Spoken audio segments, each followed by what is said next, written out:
Olá, estamos iniciando mais um programa Viva Mais, o seu programa de saúde. E hoje vamos falar sobre um assunto que é a essência do nosso programa, né? Que é o envelhecimento, qualidade de vida.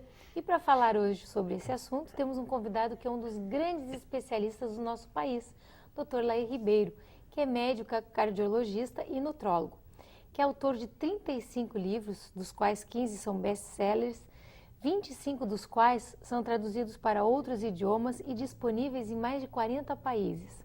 Na área de autoconhecimento, tem 149 trabalhos científicos publicados em revistas médicas americanas indexadas. Dr. Lair Ribeiro teve a oportunidade de viver 17 anos nos Estados Unidos e trabalhar em 3 universidades americanas, a Harvard Medical School, a Baylor College of Medicine e Thomas Jefferson University. Além disso, foi diretor médico da Merck Sharp & Dohme e diretor executivo, chegando a vice-presidente da CIBA. Ele hoje trabalha em vários países da América do Sul, da América Central, da América do Norte e na Europa, ministrando conferências e workshops sobre desenvolvimento pessoal, profissional e faz também cursos para médicos na área de anti-envelhecimento e modulação hormonal bioidêntica. Complicado, tanta coisa que eu falei, né, doutor Lair Ribeiro? O senhor vai ter que explicar bem isso para nós. Seja bem-vindo, é um prazer ter o senhor. Obrigado, é um prazer estar aqui com você. Eu já li muitos livros seus, viu? Obrigado, estar aqui com o Miguel e estar aqui com os seus telespectadores. Seja bem-vindo. Obrigado. Mas sabe que isso tem muito a ver com a minha área, né? Graças a Deus, como os meus colegas médicos falam, eu hoje em dia não sou mais médico, eu sou esteticista. Diz que eu faço só cirurgia para embelezamento, então eu fugi da área da doença. Deixa eu arrumar, ele é cirurgião plástico, né? Esteticista coisa nenhuma, ele é cirurgião plástico especialista na área. Né? E para mim, o melhor do mundo. O melhor do mundo porque é da família, né? Ele já me arrumou toda. Que bom. Mas eu tenho recebido, nós temos, está comentando agora, antes de começar o programa, eu tenho oportunidade também de fazer cirurgia e intercâmbio com outros colegas fora. Certo. E nós temos recebido, pelo menos uma vez por semana, eu recebo na clínica, doutor Lair, eu recebo um panfleto de congresso.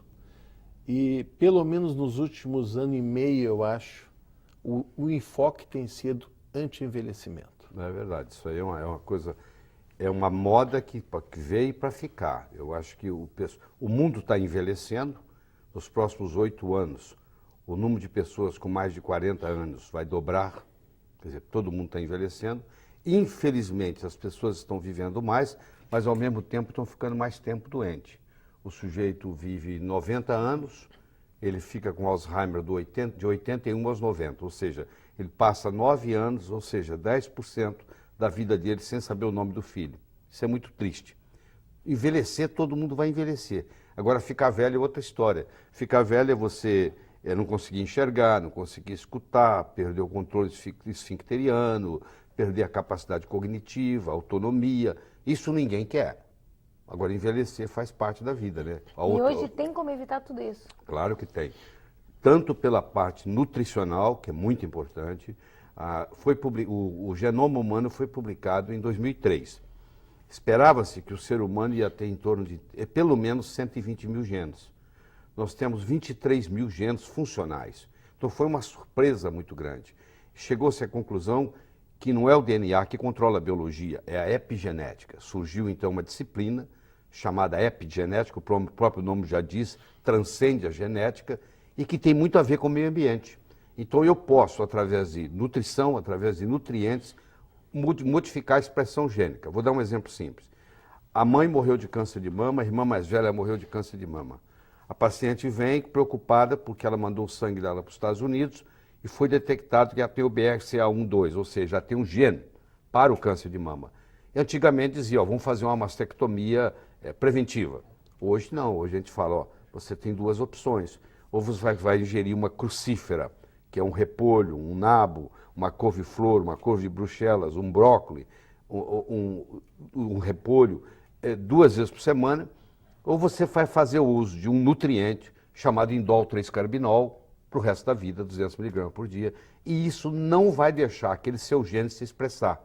Então hoje nós trabalhamos com a expressão gênica, ou seja, mesmo que a pessoa tenha genética para uma doença, nós podemos ir lá e metilar aquele gene, se faz por um processo de metilação, e aquele gene não se manifesta. Então nós silenciamos o gene. E isso é feito através da nutrição. Hipócrates, o pai da medicina moderna, 400 anos antes de Cristo, já dizia: deixe o seu remédio ser seu alimento e que seu alimento seja o seu remédio. Ou seja, chegou essa hora, entende? Através da nutrigenômica, que é uma outra ciência que não existia, aliás, não existe nessas faculdades ainda, está surgindo no mundo, ela surgiu a partir de 2003, também com a publicação do genoma. A nutrigenômica é exatamente a ciência onde, através da nutrição, você pode manipular a expressão gênica. E isso dá uma liberdade muito grande. Como, por exemplo, assim, tomar uma vitamina de vez em quando? Pois é, então, tem gente que tem mais predisposição para uma doença que pode ser silenciada por uma vitamina específica. Já o outro é a outra vitamina, já o outro é a outra. Não é uma coisa genérica. Nós estamos fazendo uma medicina personalizada. Tá, não é a pessoa comprar um complexo de vitamina e tomar todo. Primeiro que os complexos de vitamina que você compra na farmácia, em geral, os minerais não são quelados. E quando o mineral não é quelado, a absorção é mínima, praticamente zero. Então você apenas enriquece as fezes, eu digo. Esses multivitamínicos de farmácia apenas enriquecem as fezes, porque não vai ser absorvido. Entendeu? E outra coisa, você tem que tomar muito cuidado, porque, por exemplo, as vitaminas do grupo B.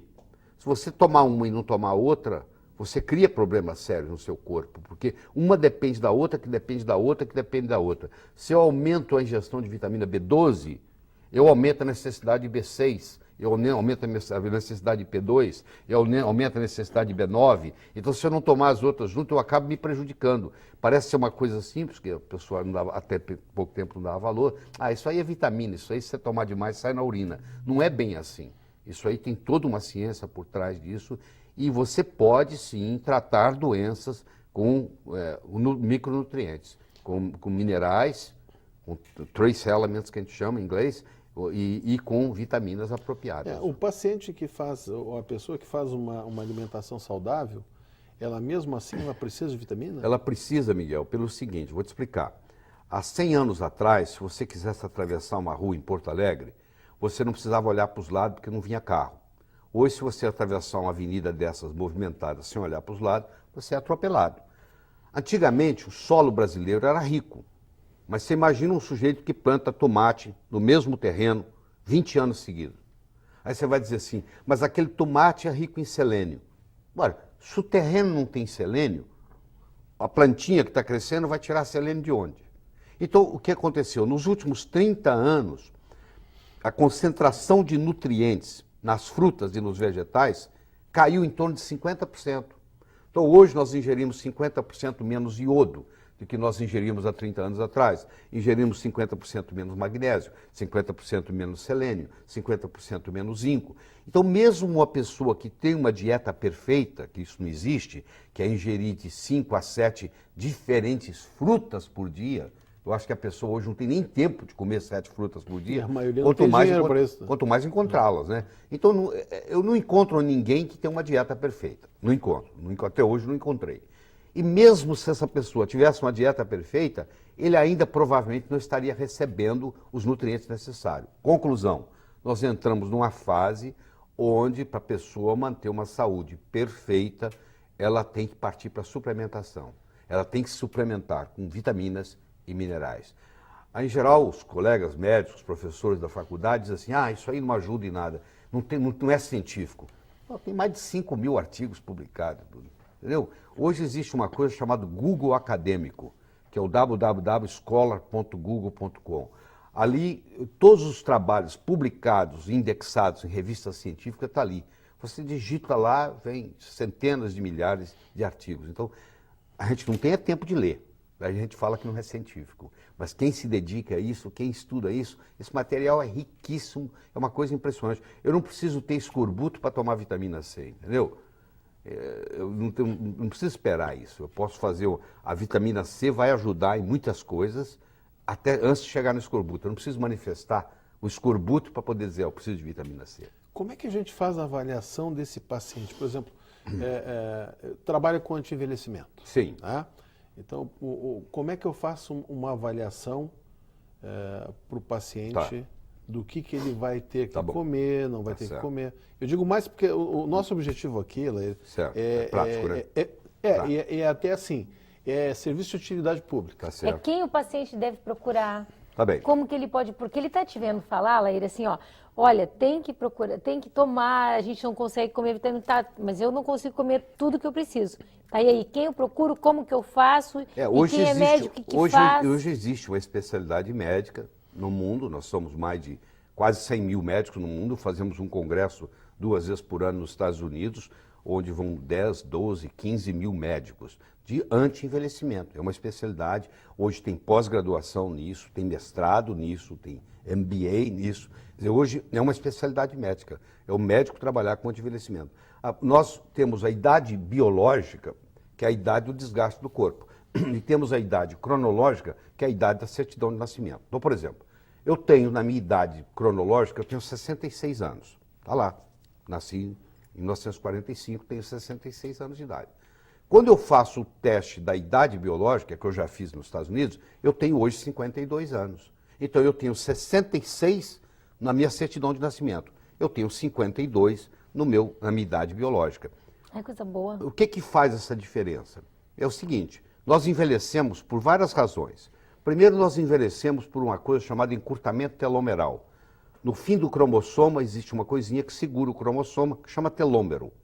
O Prêmio Nobel de Medicina de 2009 foi ganho por 3 cientistas americanos, um da Johns Hopkins, um da Universidade de São Francisco e um de Harvard, justamente pelo telomerase e anti-envelhecimento. Ou seja, quem falar que anti-envelhecimento não é científico está blasfemando, porque nada é mais científico do que um Prêmio Nobel de Medicina. Tem que ser... Isso saiu na televisão agora, não faz muito. Exatamente sobre isso. Então. Vai encurtando o telômero Exatamente. e o cara vai envelhecendo. A tentativa é manter comprido. Exatamente, exatamente. Então, existem enzimas chamadas telomerases que esticam esse telômero. Existe uma substância, existe uma erva chinesa chamada astragalos ou astrágalos, que quando, na época do Império Chinês, quem não fosse da realeza e fosse pego tomando astragalos era condenado à morte. Olha que coisa absurda. Porque sabiam na época já que existe uma substância lá que é um ativador de telomerase. Ou seja, só o imperador, a imperatriz, os parentes poderiam tomar o astragalos porque iam viver mais. Isso é a capacidade de prolongar a longevidade. Você vai ver no seu consultório, os seus representantes de laboratório que vêm lhe visitar, eles vão começar a trazer nos próximos 5 anos análogos de telomerase, que são substâncias que vão ter essa capacidade. Então esse é um mecanismo. O segundo mecanismo de envelhecimento... Sim. Só por curiosidade, qual é a erva que tem esse? Astragalos. Você pode conseguir isso numa farmácia de manipulação. Astragalos 300 miligramas uma vez por dia. Ad infinito. Isso aumenta a longevidade das pessoas. Essa erva é usada na China há mais de 5 mil anos. E só podia tomá-la o pessoal da família do imperador. Senão era condenado à morte, se fosse pego tomando essa erva sem ser da realeza. E o pessoal faz essa manipulação? É confiável? É confiável, não. O Brasil, as farmácias de manipulação do Brasil são muito boas. O Brasil é o país que mais tem farmácia de manipulação no mundo. Nós temos entre 7.500 e 8.000 farmácias de manipulação no Brasil. Astragalos, 300 miligramas 300 miligramas uma vez por dia. Pô, isso já é uma dica boa. Pois é, isso já anotei aqui. Mais um comprimidinho para me acelerar. Isso é para trabalhar com a telomerase. Agora, aliás, você pode fazer isso na farmácia de manipulação, ou eu posso te dar um endereço em Nova York, um telefone que você vai ligar para lá, eles vendem um produto chamado TA65, que é a mesma coisa que eu acabei de te passar, só que custa $70 mil por ano. E é a mesma coisa que eu acabei de lhe passar. Não, vamos deixar o astragalos, melhor que é ficar nessa aí, mais barato. Tá certo. Bom, a outra coisa que faz o envelhecimento são os radicais livres. Não existe vida sem radical livre. Você já deve ter ouvido falar no radical livre. O problema não é o radical livre, o problema é quando o radical livre vai em excesso, forma uma coisa chamada estresse oxidativo. Aí você envelhece mais rápido. Então tudo aquilo que for antioxidante previne o envelhecimento. Então são as vitaminas, são os minerais, principalmente a vitamina A vitamina C, a vitamina E, são antioxidantes. Então esse é outro mecanismo. O terceiro mecanismo importante é o processo da glicação. Deixa eu explicar isso e nós vamos ter um intervalo, é isso? Isso. É. Eu explico antes ou eu explico depois? Não, podemos dar uma pincelada e deixamos isso para o próximo Pois é, bloco. você já viu quando a sua empregada mistura o leite com açúcar e faz o caramelado, aquela caramelização? Pois é, isso acontece dentro do corpo. É quando a proteína do sangue, no caso a hemoglobina, junta com a glicose e carameliza. Isso chama glicação. Quando isso carameliza, aquela hemoglobina agora não carrega o oxigênio tão bem quanto carregava. Ela fica prejudicada. Aí você tem uma hipóxia, você tem uma deficiência de oxigênio no corpo inteiro e você envelhece mais rápido. Ou seja, quem mais come açúcar, mais rápido envelhece. Muito bem, vamos fazer uma Então, pausa olha, pequena. antes da pausa, grande dica. Quem comer açúcar envelhece mais rápido. Muito mais rápido. Cortem o açúcar. É, muito mais rápido. E não mudem de canal que vai ficar cada vez melhor. A gente já volta. Então, nós estávamos falando, né, doutora Laís Sim. Ribeiro, quem está nos pegando agora, sobre envelhecimento, sobre envelhecer com qualidade de vida, que a gente até pode ficar com mais idade, mas sem ficar velho, né? Sem ficar velho. Quem nos pegou agora. Que é envelhecer sem adoecer. Sem adoecer. E o doutor Laís Ribeiro estava falando antes do comercial que uma das coisas que a gente pode fazer para não envelhecer, ou envelhecer com mais qualidade É de vida, diminuir a ingestão de açúcar. diminuir a ingestão de açúcar. E os adoçantes, doutor Laís? Os adoçantes é um problema sério, porque tirando a stevia, todos os outros adoçantes são prejudiciais. Tanto quanto o açúcar ou pior? Eu diria que pior. Porque, por exemplo, você pega o aspartame, que está em mais de 5 mil produtos hoje no mundo, o aspartame, quando ele chega no sangue, ele vira veneno de matar formiga. Entendeu? E ele lesa o sistema nervoso central. Você pega substâncias na linha da sacarina, que quando cai no sangue, você aumenta a vontade de comer doce. Tem muita gente que não consegue dominar a vontade de comer doce porque está tomando muito adoçante. É um absurdo. Você vê uma pessoa vai adoçar uma xícara de café. Uma gota é suficiente para adoçar o café todo. Você pode testar. Ela põe 6 gotas. Eu não entendo por quê. Não vai adoçar mais. Uma já vai saturar o café. Mas ela tem aquela mania e põe 5, 6 gotas. E aquilo ali é uma lesão muito grande. Então aprenda a tomar o café sem açúcar, sem nada. E eu desafio qualquer telespectador seu, se você tomar o seu café sem nada 5 vezes seguidas, nunca mais você adoça o seu café. Porque o café, o gosto do café, quando você coloca o açúcar, você mata o café, não tem mais graça. Você está tomando uma coisa açucarada, pode ser água. Agora, para você saborear o café mesmo, ele tem que ser sem açúcar. E isso é uma coisa que os americanos fazem bem, apesar de eles comerem muito açúcar, mas o café eles não adoçam. Isso é uma mania que tem lá. Entendeu? Mas tira completamente o açúcar da dieta? Quanto mais açúcar você tirar da dieta, mais você vai viver. Antes da Primeira Guerra Mundial, a média era de 15 quilos por pessoa por ano.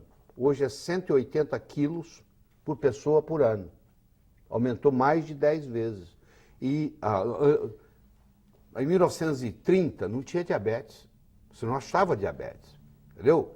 Pra você ter uma ideia, o Dr. Paul White, chefe de cardiologia de Harvard, ele voltou da Holanda trazendo um eletrocardiógrafo. Ele levou 7 anos fazendo eletrocardiograma de pacientes, Miguel, para descobrir o primeiro infarto. Ele procurou de 1920 a 1927. Em 1927 ele encontrou o primeiro, não tinha infarto do miocárdio, não existia isso. Não existia doença cardiovascular. Não existia diabetes. Era 1 em cada 10 mil. 1 em cada 20 mil para achar um diabético. Hoje, um terço da população já tem resistência insulínica. E o culpado é o açúcar. É o lado amargo do açúcar, que eu digo. Então, nós estávamos falando desculpa, me cortando, mas tinha falado no astragalos. Eu tinha falado da parte da telomerase. Nos antioxidantes. Na glicação, nos antioxidantes. E agora eu gostaria de conversar com você sobre o declínio hormonal. Vê se você concorda. Você vai num oftalmologista, o oftalmologista examina os seus olhos, aí você fala assim, doutor, eu tenho 80 anos, eu queria uma visão de 80 anos. Não. Você fala assim, doutor, eu quero uma visão 20/20. Eu quero melhor que o senhor puder me dar de visão. O seu pâncreas não está funcionando bem, você vai no endocrinologista, aí o endocrinologista vai te dar o quê? Uma insulina que coloca a sua glicemia abaixo de 100. como uma pessoa de 20 anos. Ó, se o seu testículo não está funcionando bem, porque você envelheceu, você tem que ir no médico, o que você tem que fazer? O médico vai colocar o seu testículo de uma forma que ele tenha 30 anos de idade. Se uma mulher envelheceu os ovários e ela não produz mais estrogênio, ela não produz mais progesterona, ela também quer um ovário jovem. Então, mas como é que o cara pode ter 50 anos e ter um nível de testosterona de uma pessoa de 25, 30? Aí o cara que vai tratar do olho, ele não quer um olho de 25, 30? O cara que vai tratar do pâncreas, ele não quer uma insulina de 25, 30? O cara que vai tratar da tireoide, ele não quer uma tireoide funcionando como se tivesse 25, 30? Por que não o testículo? Por que não o ovário? E eu quero bem enfatizar bem, porque o hormônio, quando eu falo de hormônio, a visão que está se tendo é que o hormônio é sexual, ele é também sexual. Mas deixa eu falar o que a testosterona faz. O órgão que mais tem receptor para testosterona não é o testículo, não é o pênis, é o coração. Então o cara começa a ter dificuldade para subir a escada, é porque ele tem lesão, tem falta de testosterona. Esse raciocínio tridimensional que nós temos, que o homem tem melhor do que a mulher, isso aí o homem ganha da mulher, porque o homem tem um raciocínio tridimensional diferente. A mulher ficava na caverna e o homem ia trabalhar, ele não ia de táxi, ele não ia de metrô, ele não ia de ônibus, ele ia a pé. E o escritório dele ficava na selva. E cada dia ele caçava num lugar diferente. E ele tinha que voltar para casa à noite, e não tinha bairro, não tinha número, não tinha nada, e todas as cavernas se pareciam, e ele tinha que evitar dos inimigos ainda. Então o homem desenvolveu essa capacidade de raciocínio tridimensional. Você vai ter pacientes... Localização, né? Isso. Por isso que... Isso é sabido, né? A mulher tem mais dificuldade de direita e esquerda. Agora com GPS de... resolveu, né? Mulher com GPS, a mulher com a pílula anticoncepcional e com GPS ela não precisa mais da gente, entendeu? Então o que aconteceu? Esse tridimensional ele vai perdendo. O paciente vai dizer para você assim, doutor, eu conseguia fazer conta de cabeça, hoje eu preciso de usar uma calculadora. Porque ele perdeu essa capacidade tridimensional. Então eu estou falando do cérebro, eu estou falando do coração, eu estou falando da parte muscular, né? Porque o indivíduo vai envelhecendo, ele vai encurvando, ele vai diminuindo de estatura, entendeu?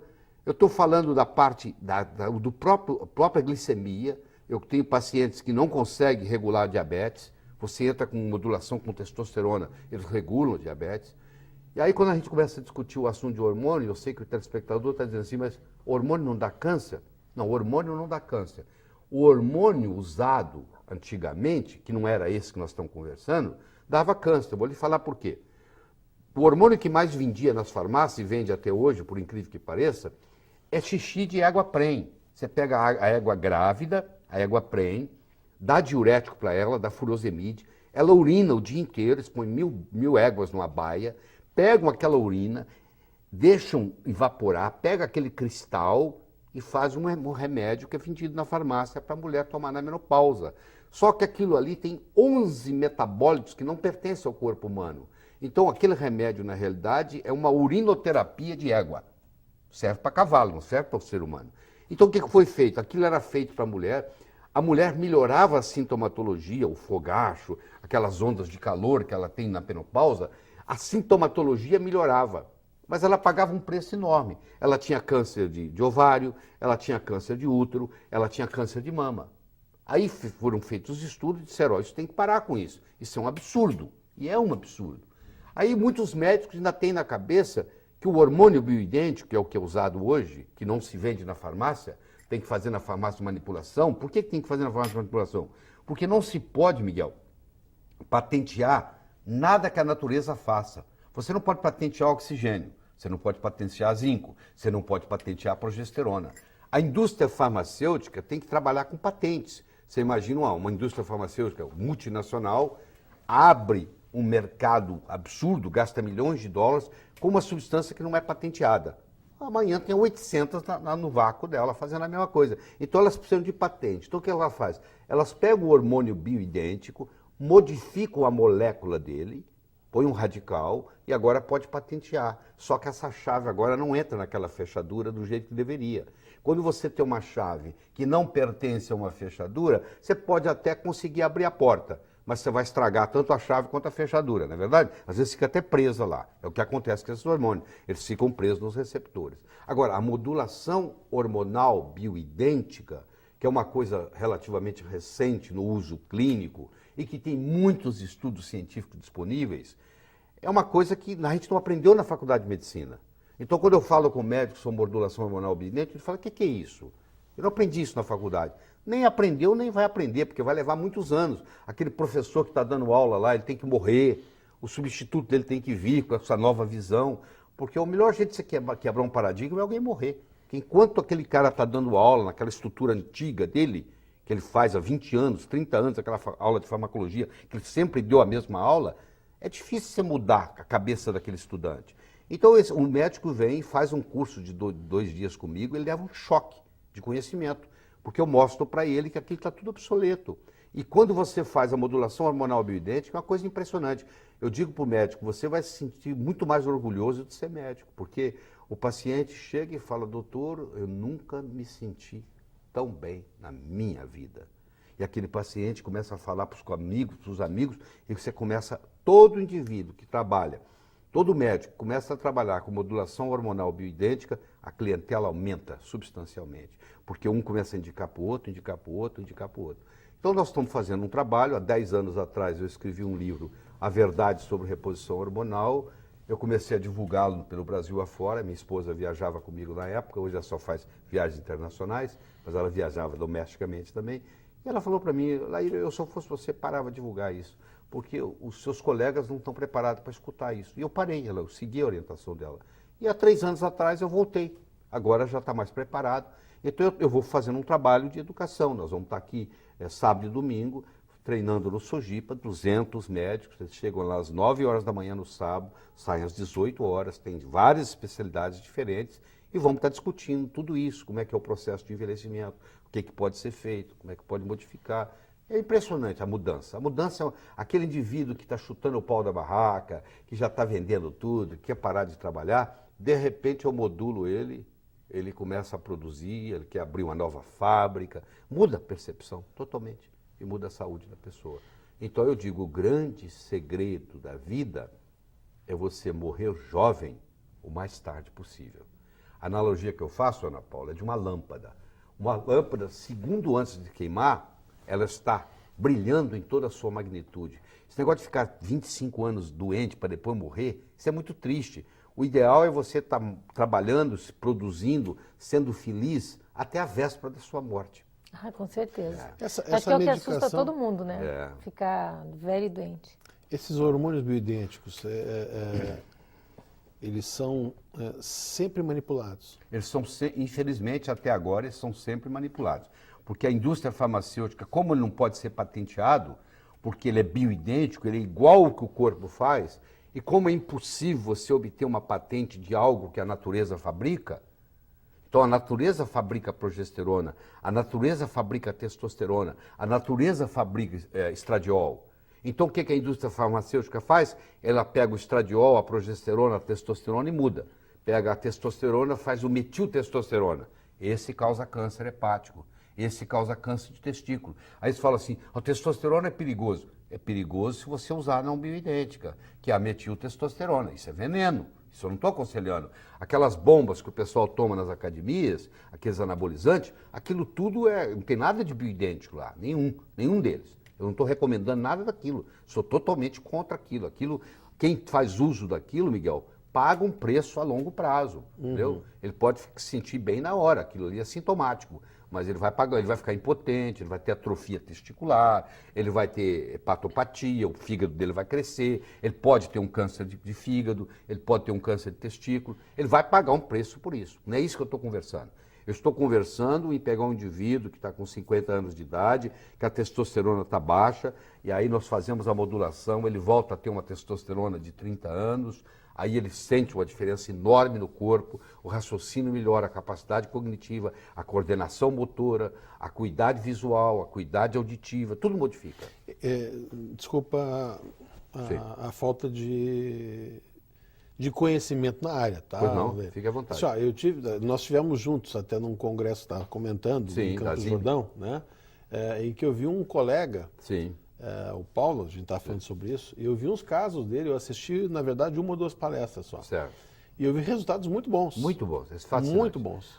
Todo paciente que faz uso de modulação hormonal bioidêntica bem feita, o resultado é surpreendente. Ele completava, deixa eu puxar um pouquinho a brasa para o meu assadinho aqui, porque ele fazia a reposição, fazia um acompanhamento nutricional. Sim. E no finalzinho, eventualmente, se sobrasse uma gordurinha localizada, tal, fazia mas isso é que é o bacana. o complemento. Claro, Tá? é a combinação, é você cuidar do motor e da lataria. Claro, porque uma hora a gente obrigatoriamente vai ter que passar pela chapeação e pintura. Claro, né? isso aí, mas o bacana é quando você combina as duas coisas. Quer dizer, você combina a parte in-out, né? A parte que vem de dentro, a parte que vem de fora. Esses hormônios bioidênticos, eles são fáceis, desculpa perguntar de novo, mas eles são fáceis de se conseguir em farmácia de manipulação? Sim, agora, não é qualquer farmácia de manipulação. Se você perguntar para o farmacêutico assim, você trabalha com hormônio bioidêntico, o farmacêutico pergunta assim, o que é? Pronto, você já sabe que ele não trabalha. Existe uma minoria de farmácias, eu diria que umas 1.000 farmácias no Brasil, das 8.000 existentes, que trabalham com hormônio bioidêntico.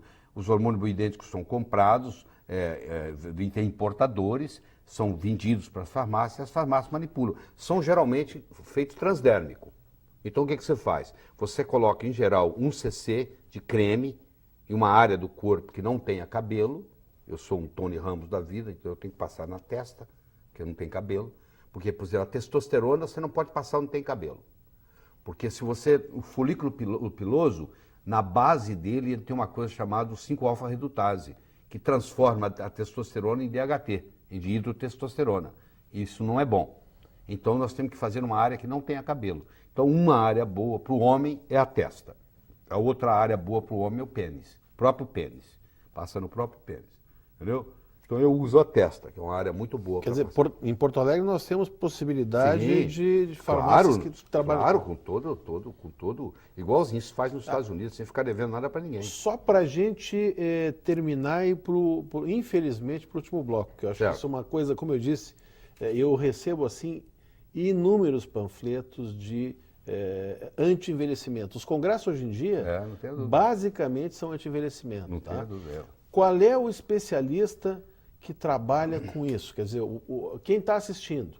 A Ana tinha feito a pergunta, quem é que eu procuro? Você tem que procurar pode ser ou é um endocrinologista, muitas vezes é um ginecologista obstetra, que entrou na área de anti-envelhecimento. O cara que já tinha um certo conhecimento de hormônio, ele se adapta a isso mais fácil. Então, é o endocrinologista, é o geriatra, é o ginecologista obstetra, que entra nessa área e começa a fazer isso, entendeu? E deixa de ser só ginecologista obstetra. Pena que a gente não tem tempo aqui de conversar, mas se for o caso, a gente podia entrar na área da menopausa, tensão pré-menstrual. Vamos ver se a gente consegue falar no próximo bloco um pouquinho. Isso. Tá bom, vamos falar. Tá certo. Nós já retornamos. Anti-envelhecimento. Quem não gostaria de deixar de envelhecer? Como eu já falei nos outros blocos anteriores, eu devo receber pelo menos um panfleto e de congressos internacionais toda semana e e-mails toda semana sobre anti-envelhecimento. Se discute muito reposição hormonal, e a gente estava falando sobre isso, né? E reposição hormonal na menopausa. Pois é, então, hoje a mulher, com o advento da pílula anticoncepcional, uma mulher que está tomando pílula, ela tem uma menopausa programada. Ela está em menopausa, ela não sabe disso. A mulher que está tomando pílula está menopausada. Ela pode até menstruar, mas você sabe, ela não ovula mais. Porque ele chama anovulatório. Ele não deixa ovular. Se ele não deixa ovular, ele não deixa produzir o corpo lúteo, não deixa produzir progesterona. Progesterona, a palavra progesterona do latim é progestare, é em favor da gestação. Uma mulher que não tem progesterona, ela não engravida. A maioria das inseminações artificiais são desnecessárias. Ela só tem que ir para um médico que tem o conhecimento de fazer a modulação com progesterona.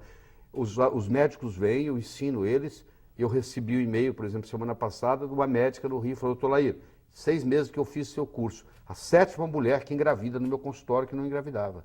Porque é só começar a fazer modulação com progesterona. Uma mulher que está tomando anticoncepcional, ela para de produzir os hormônios. Ela entra em menopausa programada.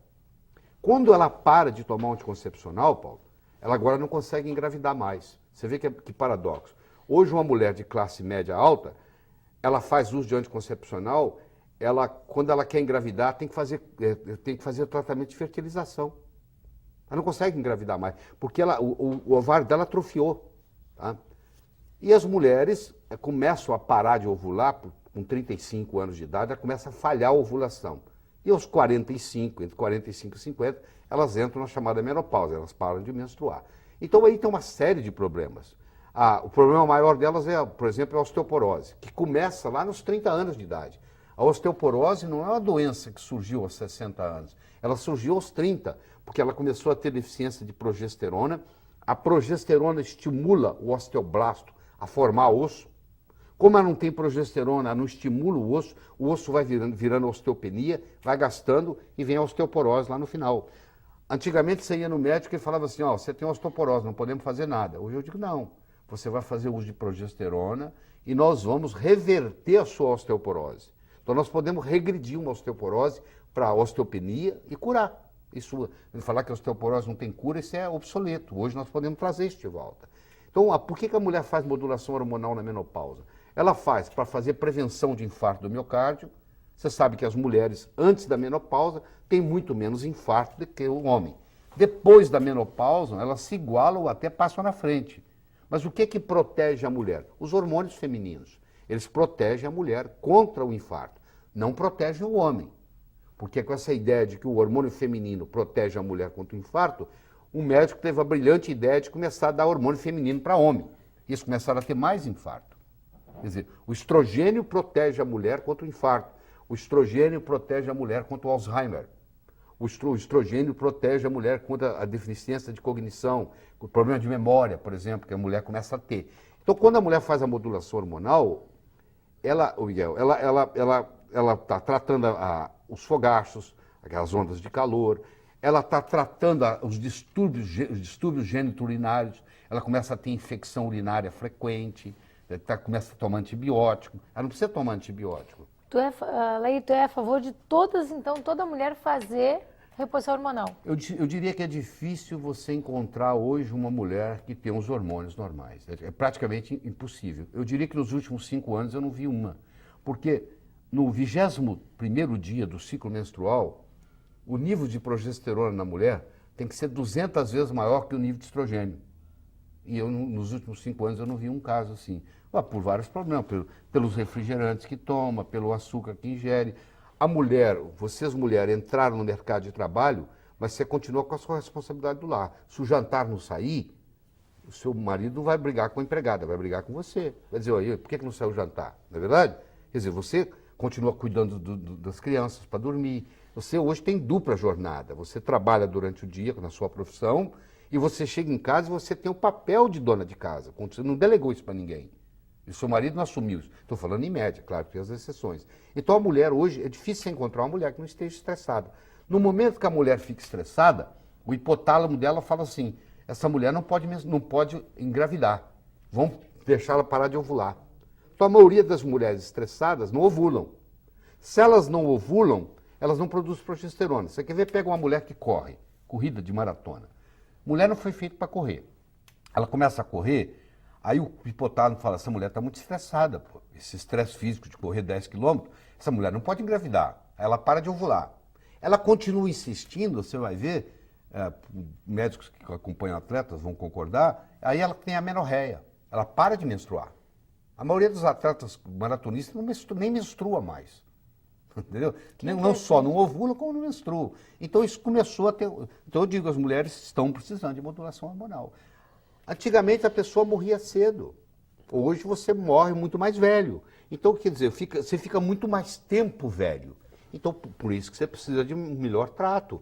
Se você quer ter um carro que dura muito, você tem que fazer uma manutenção nele. O carro que você vai vender logo, tudo bem. Você usa ele 5 anos, descarta ele, tudo bem. Mas aquele que você quer usar aqui 20, 25 anos, você vai ter um cuidado melhor, você vai fazer uma manutenção. Então, a pessoa que quer envelhecer com saúde, um envelhecimento saudável, uma longevidade saudável, ela tem que fazer uma manutenção diferente, ela tem que ter uma nutrição diferente, ela tem que ter uma alimentação diferente, ela tem que saber dormir diferente.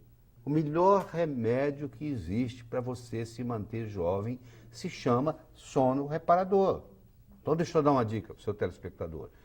O ser humano foi feito para dormir no escuro absoluto. Se você tiver uma luzinha do DVD no seu quarto de dormir, já perturba a sua pineal. A pineal é a glândula que produz a melatonina, que é o hormônio da juventude. A melatonina não deixa você ter câncer, a melatonina é o mais potente antioxidante que o corpo produz, a melatonina estimula o seu sistema imune, a melatonina faz o seu ciclo circadiano. No momento que você tem claridade onde você dorme, já começa o problema. Quem dorme com a luz acesa envelhece mais rápido. Quem dorme com a luz acesa engorda mais. Você quer engordar, é só dormir com a luz acesa. O ser humano foi feito para dormir no escuro absoluto. A mãe deixa a luzinha do corredor acesa para o filho fazer xixi de noite. Aquele filho, se você observar, ele pega mais amigdalite na escola, entendeu? Ele fica mais gripado, com mais frequência. Por quê? Porque aquela luzinha, a pineal interpreta como se o dia estivesse amanhecendo. Nem com o luar?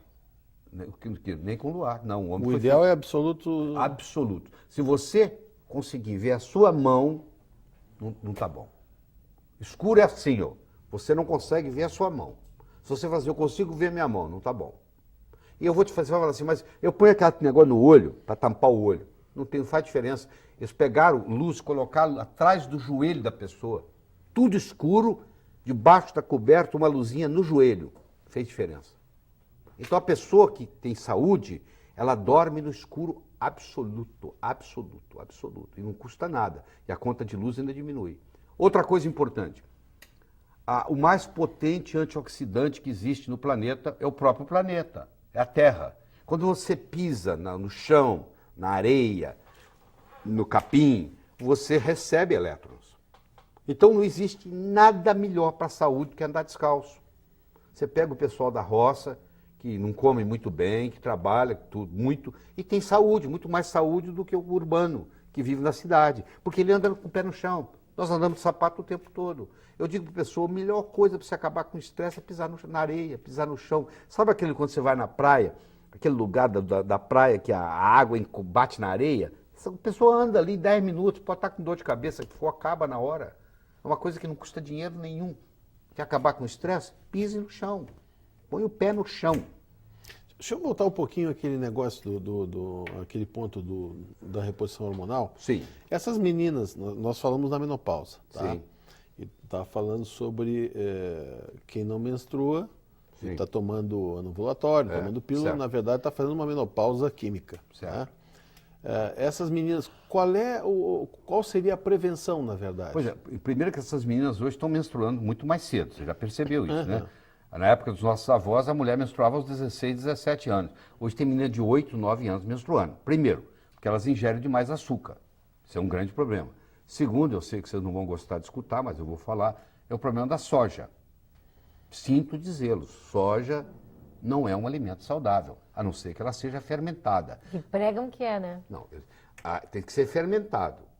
Mas o oriental come muita soja. Ele come soja fermentada. Porque leitinho de soja também não... Deus me livre. Leite de soja, na menina, faz ela ter mama e cabelo na região pubiana com 8 anos de idade. Se ela tomar um copo de leite de soja todo dia. E o menino não deixa o pênis crescer. Tem muita criança que... Vou jogar fora meus leitinhos de soja. Tem muita criança com problema de síndrome do pênis pequeno porque a mãe, sem saber, deu soja para ele, leite de soja a vida inteira.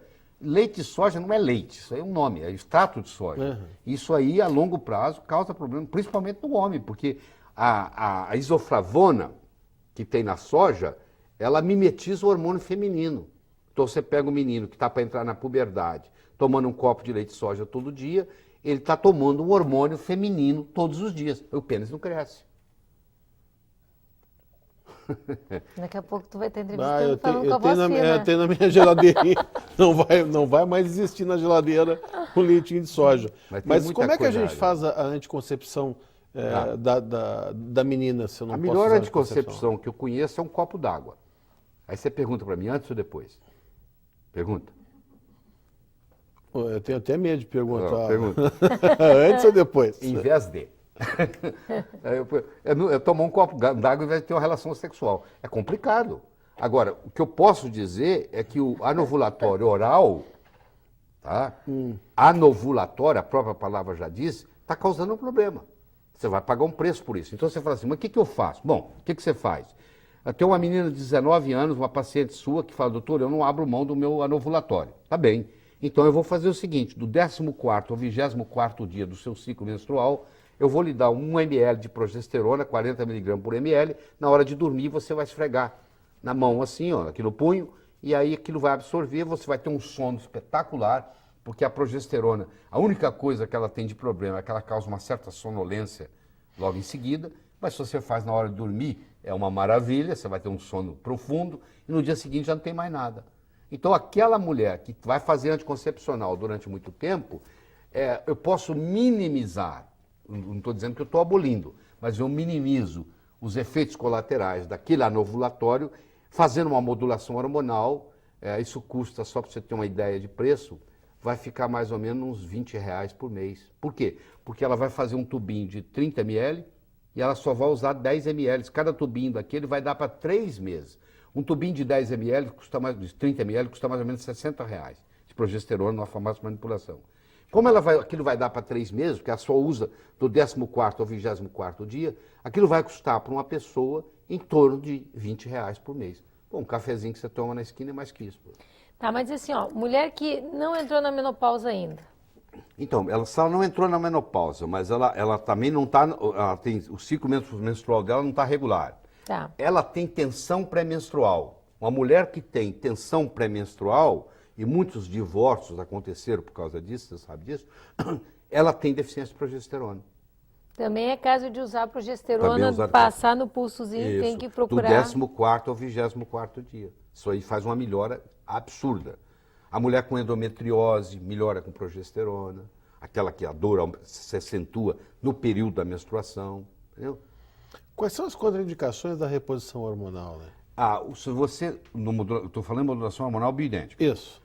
Se você dá estrogênio demais, mesmo sendo bioidêntico, o estrogênio é proliferativo, ele estimula. Então, se você pegar uma pessoa com propensão a câncer de mama, fizer estrogênio sem fazer progesterona, aí essa pessoa pode ter risco de vir a ter câncer. Agora, se o médico entende disso e ele faz o estrogênio em baixas doses e faz a progesterona, que contrabalança, não existe risco nenhum.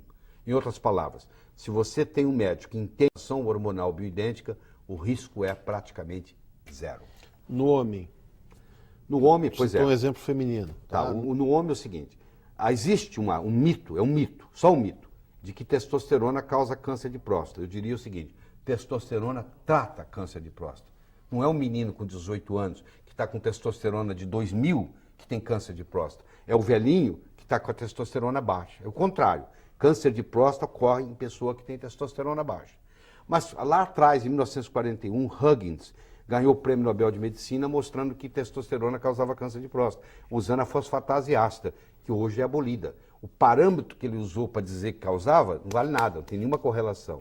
Então hoje a tendência mundial na urologia é dizer o seguinte, que testosterona não causa câncer de próstata. Testosterona previne câncer de próstata. Você está conversando com uma pessoa que eu uso testosterona em mim mesmo há 14 anos, desde quando eu tinha 52 anos de idade.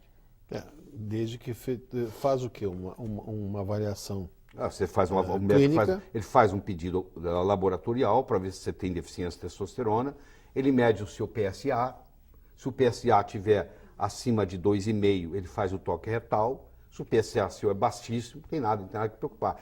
Faz isso por segurança do médico. Porque é o seguinte, porque pode ser que amanhã fale, foi isso que causou. Então aqui, eu já estava, o senhor já tinha. Porque às vezes o cara pode chegar no consultório sem saber, porque o câncer de próstata não é a mesma coisa que a hiperplasia prostática benigna. Uma doença não vira a outra. Estou com medo da minha hiperplasia prostática benigna virar câncer. Isso não existe. Tanto é que o lugar onde ocorre na próstata é diferente. A hiperplasia prostática benigna ocorre no centro da próstata e o câncer ocorre na periferia. O câncer, ele é assintomático. Ele só se manifesta quando ele já está muito grande. Então, se você começa a ter muito sintoma, provavelmente tem nada a ver com câncer. É porque a uretra está sendo obstruída pela hiperplasia prostática. Aí você tem dificuldade para urinar, aquela história toda. Então, é o contrário. Então, isso aí também é uma história que é um mito. É um mito. O assunto, na verdade, é um assunto que acho que encanta todo mundo. Você sabe Como que... cirurgião plástico, eu não posso te dizer que é um dos calcanhares de Aquiles dos cirurgiões plásticos, né? Que a gente adoraria poder associar as duas coisas. Mas é isso que né? deve ser feito. Deixa eu te falar, há 20 anos que eu falo o que eu vou falar aqui agora. Se você me trouxer algum trabalho científico mostrando que o ovo aumenta colesterol, eu rasgo meu diploma de medicina. Eu falo isso há 20 anos. Bom, graças a Deus, pelo menos o ovinho eu posso comer. Meu leitinho de soja tu já tirou. Mas o ovo... O açúcar a gente O açúcar foi eu como uma embora. média de 5 a 6 ovos por dia. Já comi hoje 4. Entendeu? Isso o ovo é o alimento mais perfeito que tem no mundo, chama-se leite materno. O segundo alimento mais perfeito chama-se ovo. Tudo que a vida precisa está num ovo. Tanto é que dali vai sair um pintinho. À medida que você envelhece, você precisa mais de ovo ainda, porque o amarelo do ovo é a luteína e a zeaxantina, que não deixam você ter problema de vista. Eu não uso lente, não tenho nada. Pô, acho que é por isso que os meus colegas oftalmo até hoje e o pessoal em casa, os pacientes ficam me rogando praga, que eu não uso óculos também. Parabéns. Ah, e ele rouba todo o ovo quando a gente está fazendo a maionese, é Ah, verdade. então, A minha tá mãe vendo? agora até aprendeu a fazer um ovinho especial para ele. Olha, foi um prazer, viu? Prazer. foi Olha, meu, doutor gente. Laíre, uma alegria ter o senhor conosco. Já li muitos livros seus, Obrigado, continuarei Ana Paula. lendo. E você não nos abandone. Entre no nosso site www.programavivamais.com.br. Lá você tem todos os outros programas que já passaram. E esse você pode assistir quantas vezes quiser, né? Claro que vai ficar muitas dúvidas. E esteja conosco no próximo sábado. A gente vai estar com você aqui também. Até mais.